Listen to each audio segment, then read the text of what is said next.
Hi hello ಎಲ್ಲರಿಗೂ ನಮಸ್ಕಾರ. Welcome back to my channel.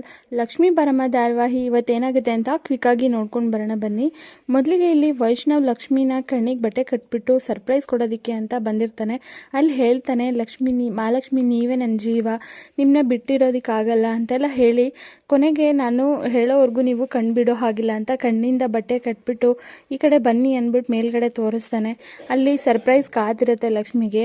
ಏನಂತ ಹೇಳಿದ್ರೆ ಪಟಾಕಿ ಥರ ಅಲ್ಲಿ ಐ ಲವ್ ಯು ಅಂತ ಫಸ್ಟ್ ಬರುತ್ತೆ, ಆಮೇಲೆ ಐ ಲವ್ ಯು ಮಹಾಲಕ್ಷ್ಮಿ ಅಂತ ಬರುತ್ತೆ.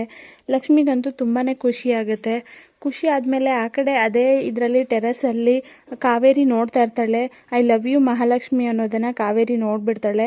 ಪುಟ್ಟ ಇದೇನು ಮಾಡ್ತಿದ್ದಾನೆ, ಇವಳು ಸೆರೆಗಿಡ್ಕೊಂಡೇ ತಿರುಗಾಡ್ತಾ ಇರ್ತಾನೆ, ಹೀಗೆ ಬಿಟ್ಟರೆ ಅವಳು ಕೈಗೊಂಬೆ ಆಗಿಬಿಡ್ತಾನೆ ಅಂತ ತುಂಬ ಸಿಟ್ಟಿಂದ ಇದು ಮಾಡ್ತಾ ಇರ್ತಾಳೆ.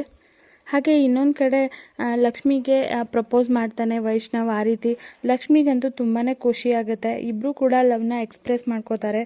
ಅದೇ ಟೈಮ್ಗೆ ಲಕ್ಷ್ಮಿ ಸುಮ್ಮನೆ ಇರದೆ ನಾನು ಯಾರ್ದೋ ತ್ಯಾಗದ ಸಮಾಧಿ ಮೇಲೆ ಇದನ್ನು ಕಟ್ಕೋತಾ ಇದ್ದೀನಿ, ಯಾರ್ದೋ ಬೇರೆಯವ್ರ ಪ್ಲೇಸಿಗೆ ನಾನು ಬರ್ತಾ ಇದ್ದೀನಿ ಅಂದ್ಬಿಟ್ಟು ಮತ್ತೆ ಕೀರ್ತಿ ವಿಷಯನ ತೆಗಿತಾಳೆ. ಎಷ್ಟೇ ಹೇಳಿದ್ರು ವೈಷ್ಣವು ಕೇಳೋದೇ ಇಲ್ಲ. ಲಕ್ಷ್ಮಿ ಕೀರ್ತಿ ಬಗ್ಗೆನೇ ಮಾತಾಡ್ತಾ ಇರ್ತಾಳೆ. ಅದೊಂದು ಮುಗ್ದೋಗಿರೋ ಕತೆ ಬಿಡಿ ಮಹಾಲಕ್ಷ್ಮಿ. ಅವಳಿಗೆ ಮದುವೆ ಮುಂಚೆ ನಾನು ಚಾನ್ಸ್ ಕೊಟ್ಟೆ ಮಾತಾಡೋದಕ್ಕೆ, ಮಾತಾಡಲಿಲ್ಲ. ಆದರೆ ಆಮೇಲೆ ಅವಳು ನಾನು ಬೇಕು ಅಂತ ಬಂದಳು, ಆಗ ನಾನು ಅವಳಿಗೆ ಸಿಗಲಿಲ್ಲ. ಆ ಬೇಸರದಲ್ಲಿ ಅವಳು ಸೂಸೈಡ್ ಮಾಡ್ಕೊಂಡಿದ್ದಾಳೆ ಅಂದಾಗ ನಿಮಗೆ ಸೂಸೈಡ್ ಮಾಡ್ಕೊಂಡಿದ್ದಾಳೆ ಅಂತ ನಿಜ ಅನಿಸುತ್ತಾ ವೈಷ್ಣವ್ ಅವರೇ? ಆ ಥರ ಎಲ್ಲ ಮಾಡ್ಕೊಂಡಿಲ್ಲ. ನಾವು ಸತ್ಯದ ಹಿಂದೆ ಓಡಾಡಬೇಕು, ಸತ್ಯ ಏನು ಅಂತ ಕಂಡುಹಿಡಿಬೇಕು ನಾವು ಅಂತ ಲಕ್ಷ್ಮಿ ಹೇಳ್ತಾ ಇರ್ತಾಳೆ ವೈಷ್ಣವ್ಗೆ. ಅದೇ ಟೈಮ್ಗೆ ಅಲ್ಲಿ ಕಾವೇರಿ ಬಂದು ಒಂದು ಕಪಾಳಕ್ಕೆ ಹೊಡಿತಾಳೆ ಲಕ್ಷ್ಮಿಗೆ.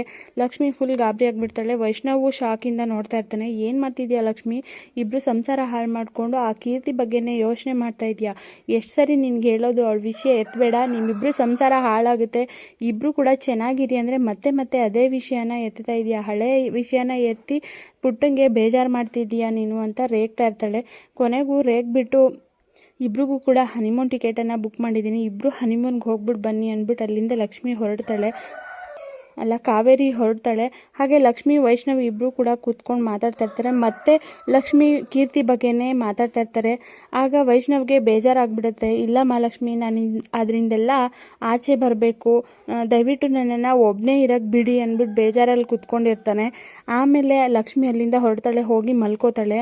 ಮಲ್ಕೊಂಡ್ಮೇಲೆ ಈ ಕಡೆ ಕಾವೇರಿ ರೂಮಿಗೆ ಬಂದುಬಿಟ್ಟು ಭಾನುಮತಿಗೆ ಕಾಲ್ ಮಾಡ್ತಾಳೆ. ಭಾನುಮತಿಗೆ ಕಾಲ್ ಮಾಡಿಬಿಟ್ಟು ನಾನು ಎಲ್ಲ ಪ್ಲ್ಯಾನನ್ನು ಸಕ್ಸಸ್ ಮಾಡಿ ಆಗಿದೆ, ನೀನು ಹೇಳ್ದಾಗೆ ಇಷ್ಟೊತ್ತಲ್ಲಿ ಫೋನ್ ಮಾಡಿದ್ಯಾ 12:15 ಯಾಕೆ ಅಂತ ಭಾನುಮತಿ ಕೇಳ್ತಾಳೆ. ಆ ಲಕ್ಷ್ಮಿ ಹೀಗೆ ಬಿಟ್ಟರೆ ಅವಳನ್ನ ಪುಟ್ಟನ ಮನಸ್ಸನ್ನು ಹಾಳು ಮಾಡಿ ಮತ್ತೆ ಅದೇ ರೀತಿ ಮಾಡ್ತಾಳೆ ಅವಳು. ನಿನ್ನ ಕೆಲಸನ ಶುರು ಮಾಡ್ಕೋ ದಯವಿಟ್ಟು ಅಂತ ಫೋನಲ್ಲಿ ಹೇಳ್ತಾಳೆ. ನಾನು ಒಂದ್ಸರಿ ಕಾಲಿಟ್ರೆ ಮುಗೀತು, ನನ್ನ ಕೆಲಸ ಪಕ್ಕ ಅಂತ ಈ ಕಡೆಯಿಂದ ಭಾನುಮತಿ ಹೇಳ್ತಾಳೆ. ಇಬ್ಬರು ಕೂಡ ಸರಿ ಆಯಿತು ಅಂತ ಹೇಳಿ ಫೋನ್ ಇಡ್ತಾರೆ. ಇನ್ನೊಂದು ಕಡೆ ಲಕ್ಷ್ಮಿ ಮಲಗಿರ್ಬೇಕಾದ್ರೆ ಹಳೆದನ್ನೆಲ್ಲ ನೆನ್ಪು ಮಾಡ್ಕೋತಾ ಇರ್ತಾಳೆ. ಕೀರ್ತಿ ಹೇಳಿದ್ದನ್ನೆಲ್ಲ, ನನ್ನನ್ನು ವೈಷ್ಣವ್ ನನ್ನನ್ನು ಬಿಟ್ಕೊಡು ನೀನು ದಯವಿಟ್ಟು ಅಂತ.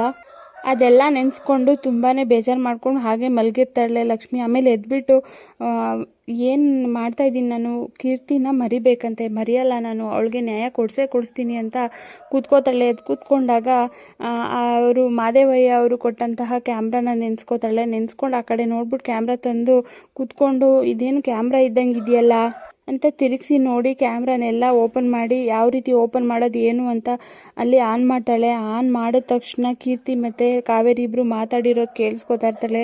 ನಾನು ಲಕ್ಷ್ಮಿನ ಹೇಗೋ ಸಾಗಾಕಿ ನಿನ್ನನ್ನು ಸೊಸೆ ಮಾಡ್ಕೋತೀನಿ ಕೀರ್ತಿ, ಈ ಆಂಟಿ ಮೇಲೆ ನಿನಗೆ ನಂಬಿಕೆ ಇಲ್ವಾ ಅಂತ ಎಲ್ಲ ಮಂಟಪದಲ್ಲಿ ಮಾತಾಡ್ತಾ ಇರೋದನ್ನು ಲಕ್ಷ್ಮಿ ನೋಡ್ತಾಳೆ. ಅಲ್ಲಿಗೆ ಈ ಸಂಚಿಕೆ ಎಂಡಾಗುತ್ತೆ. ಸೊ ನೆಕ್ಸ್ಟ್ ಎಪಿಸೋಡಲ್ಲಿ ಏನೆಲ್ಲ ಆಗುತ್ತೆ ಅಂತ ನೆಕ್ಸ್ಟ್ ವಿಡಿಯೋದಲ್ಲಿ ತಿಳಿಸ್ಕೊಡ್ತೀನಿ. Thank you so much.